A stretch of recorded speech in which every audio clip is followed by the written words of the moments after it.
Let's check out a custom camper van conversion by Jerry at Jerry's Custom Vans. Built in the Ram ProMaster 159-inch wheelbase, non-extended chassis. It's got 400 watts of solar on the roof, truly awning on board, running boards down the side, vinyl flooring throughout. Well, Boston gas tank heater, driver passenger swivel chairs, privacy curtains for the cab area, shelf over the cab area. You got a max air fan, all-hole air conditioning in the back. You got a removable cassette toilet, rollaway shower door, storage in the shower area. Look how wide this aisle is on this thing. Plenty of counter space over here. You got a microwave up top, drawer storage here, varying in size, bigger as they go to the bottom.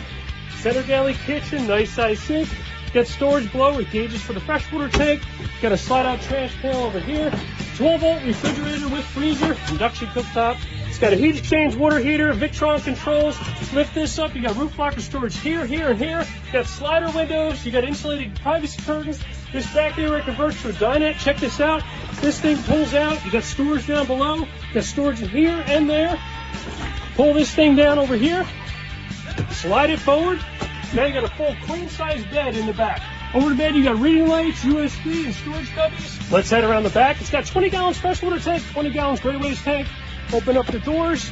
You got access to all your electrical. It's got 600 amp hours lithium batteries, 3,000 watt inverter on board, DC to DC charger, link distributor. Over here's your outside shower. Down below, you got your freshwater tank and water pump. Shore power connections over here, electrical over here. City water connections down over here.